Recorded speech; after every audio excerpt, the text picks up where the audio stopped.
오늘은 누가복음 18장 9절에서 14절 말씀 이제 전하려고 하는데요. 우리 인사 나누시죠. 함께 예배해서 기쁩니다. 서로 인사하죠. 함께 예배해서 기쁩니다. 함께 예배해서 기쁩니다. 함께 예배해서 기쁩니다.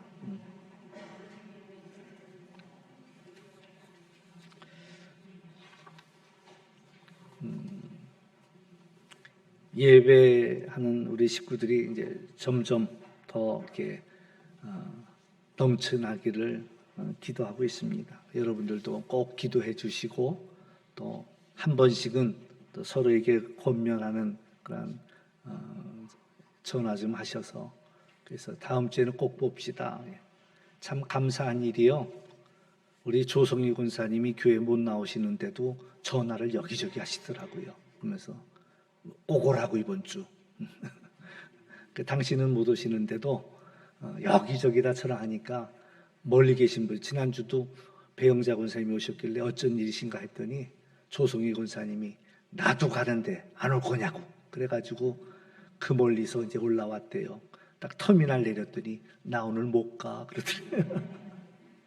얼마나 감사한지 못 오시는데도 오라고 사방팔방 흩어진 노병들 불러 모으시느라고 여러분들도 권면하시고 나중에 간구할 거지만 제가 이제 그런 기도하고 있습니다. 하나님 일꾼들을 채워주십시오. 사실 저도 누가 일꾼인지를 몰라. 그러니까 하나님 일꾼들이 필요한데 일꾼들을 채워주십시오. 각 부서마다 다 필요하거든요. 찬양대도 일꾼이 필요하고 교회학교도 일꾼이 필요하고 재무부도 일꾼이 필요하고 뭐 여기저기 일꾼들이 필요한데 누구한테 어떻게 권면해야 될지를 사실 잘 모르겠더라고요. 그러니까 이제 하나님 앞에 기도만 해. 하나님 채워주세요. 근데 요새 이제 그 중에서도 1번으로 기도하고 있는 거는 하나님 새벽에 같이 기도할 사람들 좀 많이 붙여주세요. 이런 기도해요. 그러니까는 도와줄 수 있는 분들은 달려와서 도와주시고 새벽에 또 달려오기가 어려운 분들은 그 시간에 일어나서 또 같이 기도로 도와주셨으면 좋겠다 그런 생각을 합니다. 그래서 이제는 우리가 또 회복해서 밖에다가 선한 영향력을 끼쳐야 될 터인데 우리가 먼저 일어서질 못하면 되겠나 이런 생각이니까 여러분들이 도와주시고 특별히 그런 마음으로 또 새벽부터 우리가 같이 힘을 모았으면 그런 생각이 있습니다. 여러분들 기도 많이 해주시기를 바랍니다. 오늘은 누가복음 18장 9절에서 14절 말씀으로 하나님이여 불쌍히 여기소서라는 제목을 함께 말씀을 나누고자 합니다.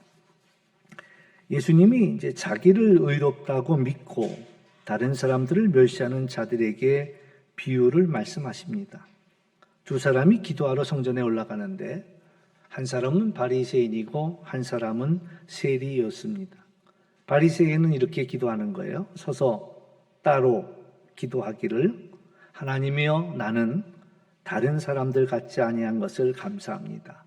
토색하거나 불의를 행하거나 간음하거나 이런 사람들 같지 아니한 게 감사하고 특별히 이 세리 같지 않은 것이 감사합니다.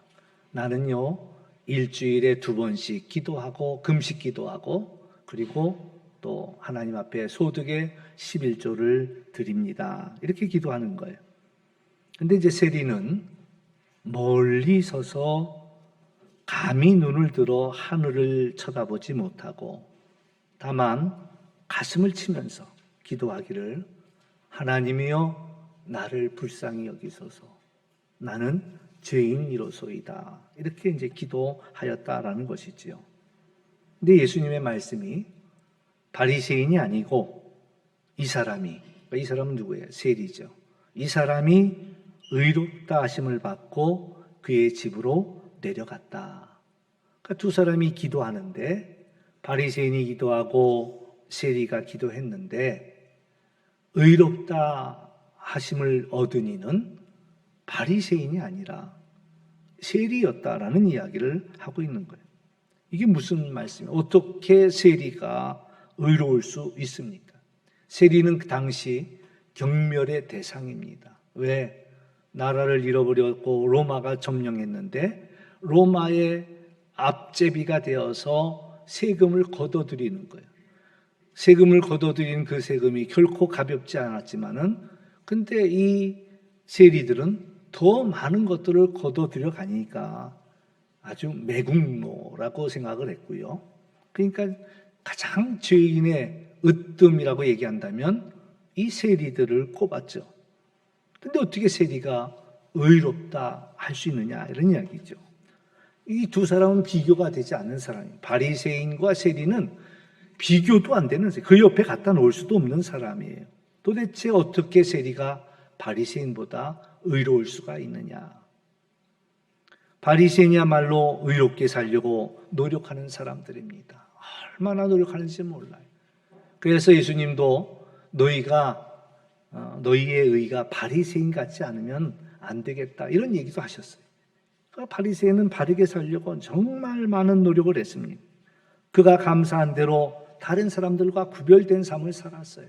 세리같이 토색하는 일도 없었고 불의를 행하는 일도 없었고 간음을 행하는 일도 없었고 그러면서 하나님 나는 1년에 한 번만 금식해도 좋은데 대속제일 그때 금식해도 좋은데 나는 일주일에 2번을 금식합니다. 일주일에 2번을.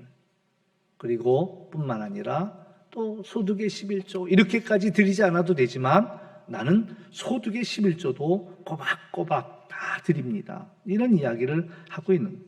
그러니 어떻게 이 사람이야말로 자타가 공인해 줄 수 있는 의로운 사람 아니냐. 100번을 다시 생각해 봐도 세리하고 비교할 수가 없는 거예요. 바리새인이 훨씬 낫지요. 훨씬 괜찮지요. 존경받을 만한 그런 사람입니다. 근데 우리가 기억해야 할 것은 하나님이 말씀하시는 그 의로움은 뭐냐? 하나님께 긍휼을 구하는 것이다. 하나님께 긍휼을 구하는 거예요. 스스로 의롭다고 생각하는 사람은 자신의 죄를 보지 못합니다. 자신의 죄를 보지 못하니까 회개할 것도 없는 거예요. 회개할 것이 없으니까 용서를 구할 필요도 없고 용서해 줄 그 구원자도 그는 필요가 없다라는 거예요. 이 바리새인이 의롭게 살려고 한 것은 사실입니다. 정말 노력 많이 했어요. 그래서 스스로가 생각할 때에 나만큼 의로운 사람이 있는가? 세리를 볼 때마다 아유 내가 저 사람보다야 낫지 이런 생각을 하는 거예요. 그러다 보니까 판단을 저렇게 살아서는 안 돼. 저렇게 살아서는 안 돼. 판단을 하고 멸시하는 거죠. 가까이 못할 사람. 문제가 많은 사람. 어느 신학생이 기숙사에서 생활을 하는데 이 신학생 한 번도 빠지지 않고 새벽 기도에 나갔대요. 새벽마다 나가서 열심히 기도한 거예요. 그리고 이제 방으로 들어오면 자기 방 룸메이트는 그냥 쿨쿨 잠을 자고 있다는 거예요. 그를 쳐다보면서 아유, 내가 쟤보단 낫다. 내가 쟤보단 낫다. 그리고 나서는 성경책을 펼치고 1시간 동안 또 성경을 읽어요. 1시간 동안 성경을 읽어. 1시간 동안 성경을 읽으면 천천히 읽는 사람은 한 12장 읽지만은 또 부지런히 읽는 사람은 20장도 읽고 복음서 같은 경우는 한 번에 1시간에 다 읽어치우고 쫙 읽고 나서 또 뒤돌아보면은 여전히 코를 골고 자고 있거든요. 아유, 저 한심한 인생. 내가 쟤보단 낫다. 성경을 읽으니까. 내가 쟤보단 낫다. 행여나 내가 성경 읽는 소리에 잠이 깰까봐 숨을 죽여가면서 읽어요. 그래도 내가 쟤보다 다른 게 있으려면은 성경은 더 읽어야지. 괜히 쟤도 덩달아 잠 깨갖고 같이 옆에서 읽으면 어떡해? 그러니까 계속 자라고 해놓고 뭐해? 그러면 자 이래놓고 자기 열심히 읽는 거예요. 그리고 속으로는 아유 저 한심한 인생 앞으로 어떻게 할 건가? 이제 이가 이제 기도를 하는 거예요. 하나님 새벽 기도도 갔다 왔고 성경책도 열심히 읽었고 하나님 내게 겸손한 마음을 주옵소서. 겸손한 마음을 주옵소서. 이제 기도하는 거예요. 그러면서 이제 야, 나만한 사람 있으면 나와보라 그래. 하나님이 아마 하나님이 사랑하는 사람 찾으면 나일 거야. 왜? 아니 새벽 기도도 빠지지 않고 가, 성경도 열심히 읽고, 그리고 하나님 앞에 엎드릴 때마다 하나님 겸손한 마음 주옵소서 이렇게 기도하니 하나님이 얼마나 기뻐하시겠냐 말이에요. 그러니까 그만 생각하면 기분이 좋아서 어깨가 우쭐우쭐했다라는 얘기예요. 바리새인은 이와 같이 자기 의에 도취되어 있다라는 얘기예요. 사람들이 다 그를 칭찬합니다. 존경합니다. 그러니까 자기가 생각해도 그래. 그래. 나는 정말 존경받을 만해. 나만큼 아는 사람 있으면 나와보라 그래.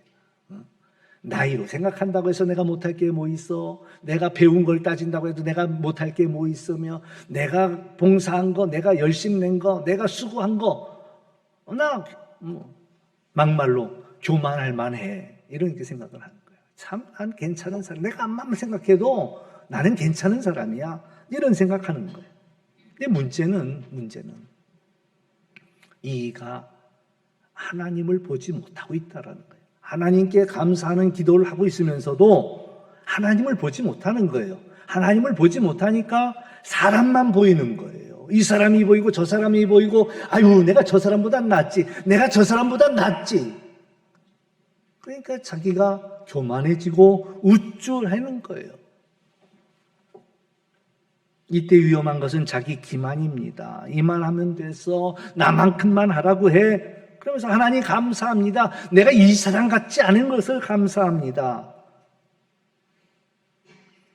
더 구할 것도 없어요. 더 구할 것도 없어요. 아쉬운 것도 없어. 하나님, 난 욕심도 안 부리니까 이만하면 괜찮지요? 그러면서 자기의 잘못을 깨닫지 못하는 거예요. 세리는 할 말이 없습니다. 하나님 앞에만 나오면 할 말이 없는 거예요. 가까이 오지도 못합니다. 멀리 서서 하나님, 나는 죄인입니다. 나를 불쌍히 여기소서. 나를 불쌍히 여기소서. 한 번은 갓난아기가 아프다고요. 이제 한 달도 안 된 애기예요. 전화가 왔어요. 목사님 빨리 신방 좀 해달라는 거예요. 그게 좀 차가운 초겨울인데, 그래서 이제 잠바 하나 입고 부랴부랴 달려갔습니다. 차를 몰고 딱 그 집에 갔더니 아이를 제 품에 안겨주는 거예요. 목사님 안고 기도해달라는 거예요. 그래서 처음엔 모르고 탁 안았어요. 안았는데 아이의 얼굴을 보는 순간, 아이의 눈을 보는 순간, 애기 눈이 그렇게 파랗고 영롱한 줄 몰랐어. 푸르스름하니 영롱한 거예요. 그 순간 제가 내 눈을 보지는 못했지만 내 눈 색깔은 이렇지 않은 것 같은데, 이런 생각이 들고, 갑자기 내 품에 안긴 아기가 내 잠바가 더러운 것 같은 거예요. 더러운 거예요. 그래서 그냥 앉지 않고 그냥 기도해 주겠다 했더니, 아니래, 목사님 안고 기도해. 근데 이 아기를 안고 있는데 내가 더러운 것 같고 내가 추한 것 같고, 이런 생각이 갓난아기 앞에서 내게 들더라, 이런 얘기죠. 그러니 우리가 하나님 앞에 설 때 어떻겠냐라는 거예요. 부활하신 예수님이 베드로를 찾아왔을 때 베드로는 부활하신 주님을 알아보자 깜짝 놀라면서 주여 나를 떠나소서, 나는 죄인이로소이다 라는 고백을 하는 거예요. 너무나 거룩하신 주님 앞에, 부활하신 주님 앞에 나는 죄인입니다 라는 얘기가 저절로 나오는 거예요. 구약성경 이사야를 보면은 이사야 그래요. 화로다 망하게 되었도다. 나는 입술이 부정한 자인데 입술이 부정한 백성들 가운데 거하면서 거룩하신 하나님을 내가 보았기 때문에 나는 이제 죽었구나, 이런 얘기죠. 할로겐 램프라는 게 굉장히 불이 강력합니다. 맨손으로 만지면 안 돼요. 왜 만지지 않냐? 우리 손에서는요 기름기가 나와요. 손때라는 그 기름기거든요.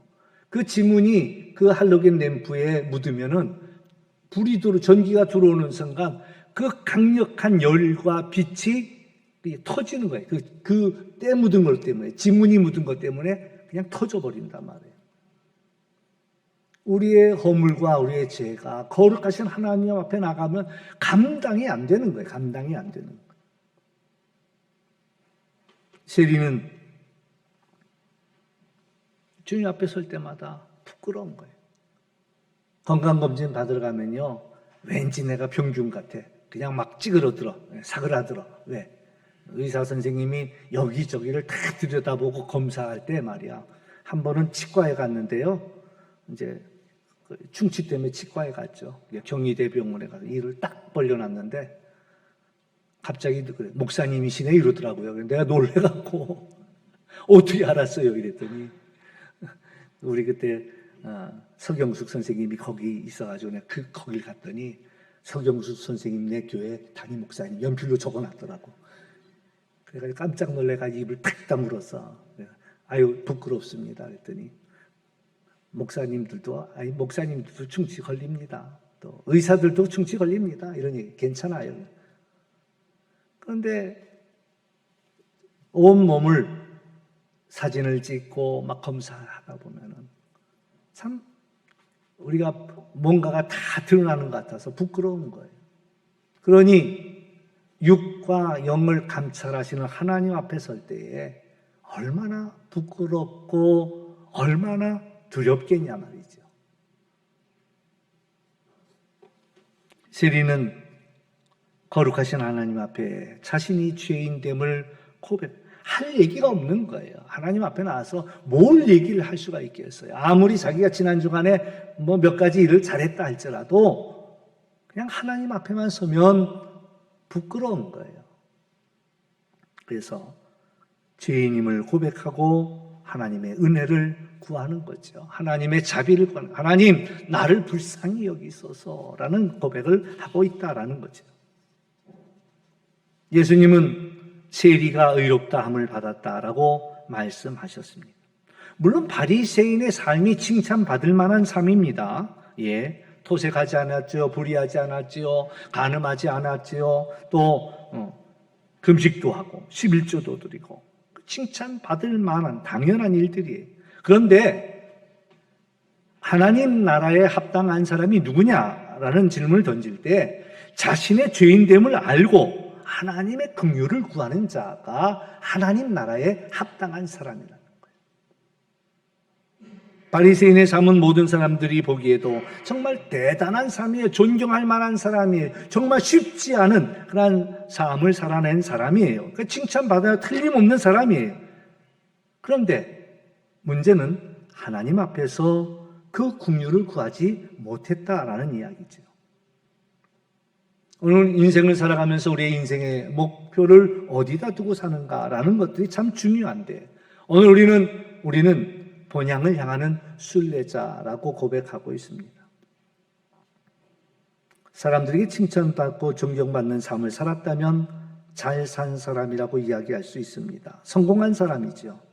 바리새인도 어떤 면에서는 그런 사람이에요. 잘 산 사람이에요.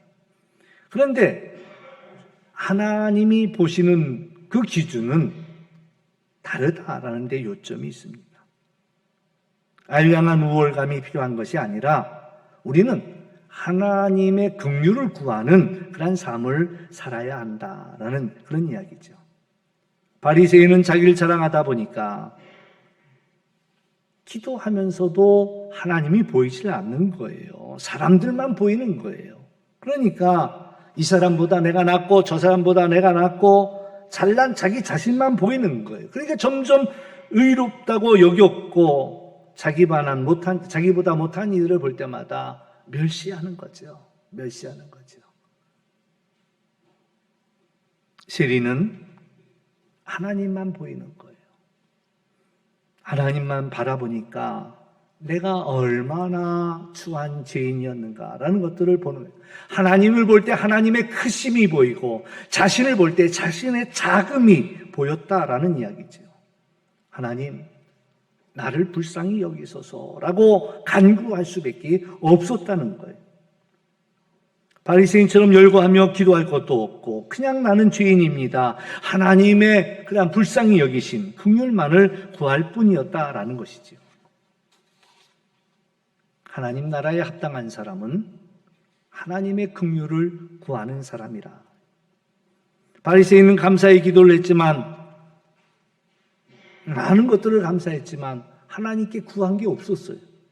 그냥 스스로 만족했어요. 기도하면서도 스스로가 만족하는 거야. 하나님 이것도 감사하고 저것도 감사하고, 그리고 그냥 스스로가 만족해버리고 마는 거예요.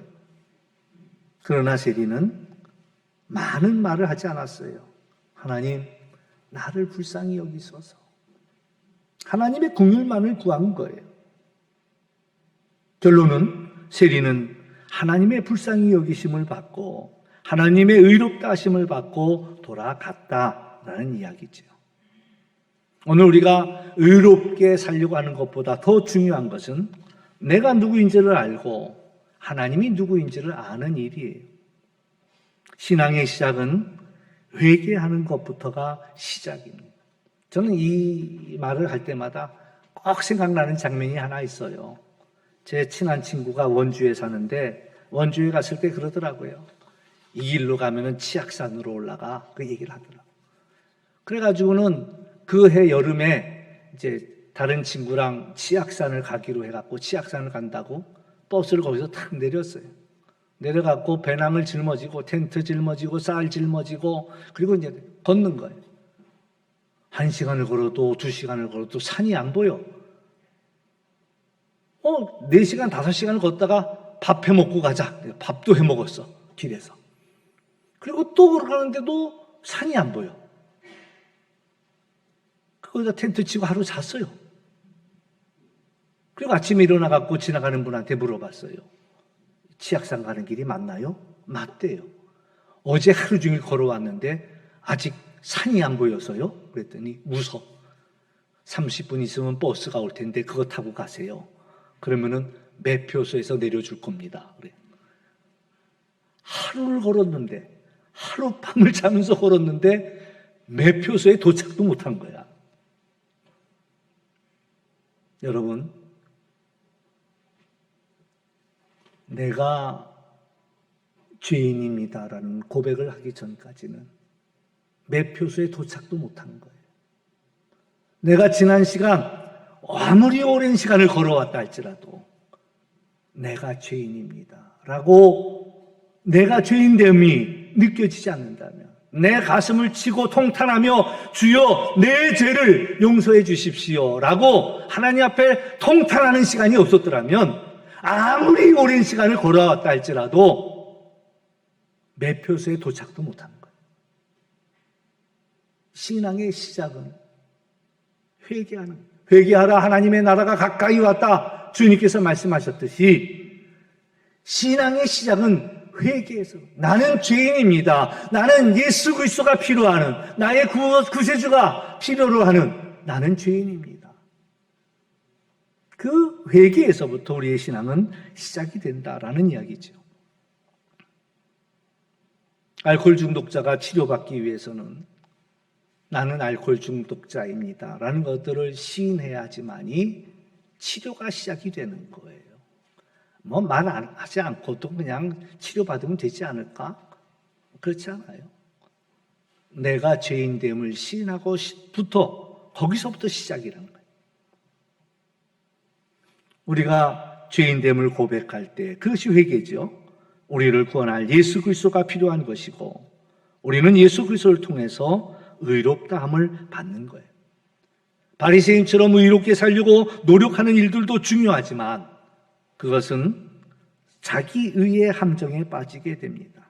아무리 자기의 의로움을 자랑하지만 그것은 더러운 옷과도 같다라는 이야기죠.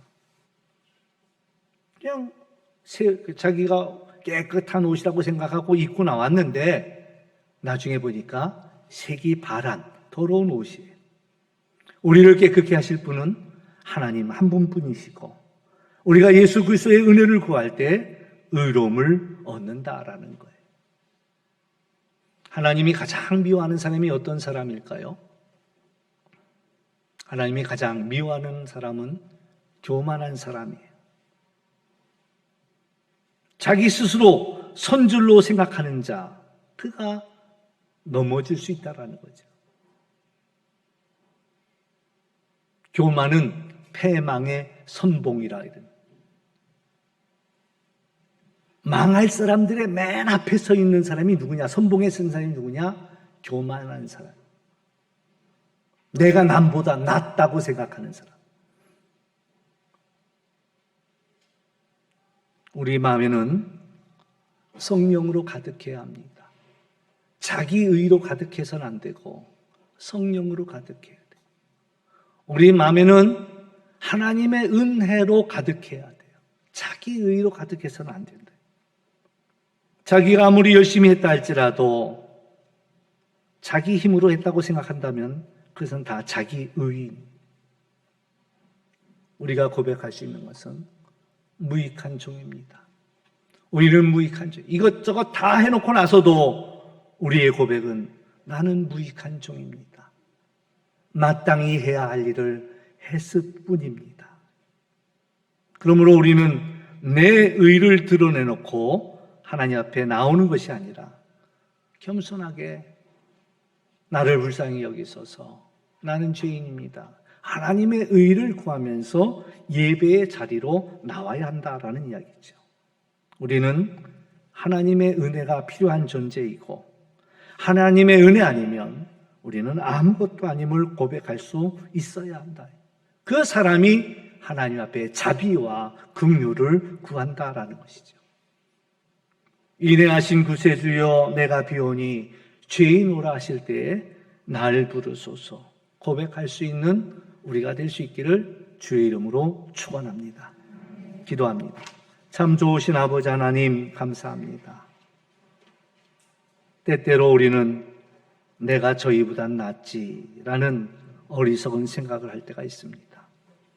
하나님이 구하시는 의인은 하나님 앞에서 겸손하며 우리가 죄인됨을 고백하고 주님 불쌍히 여기소서 나는 죄인입니다 고백하는 그이에게 하나님의 의를 허락하심을 우리가 기억할 수 있도록 인도하여 주옵시며 하나님이 보이지 않고 사람만 보인다면 내가 난 것처럼 보이지만 하나님 앞에 선다면 모든 사람이 죄를 범하였음에 하나님의 영광에 이르지 못한다는 말씀처럼 우리가 하나님 앞에 자랑할 것이 없음을 우리의 죄인됨을 고백하지 않을 수 없습니다.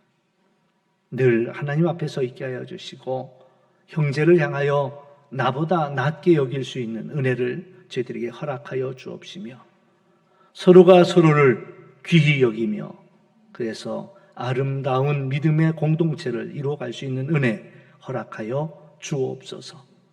감사하며 예수의 이름으로 기도하옵나이다. 아멘.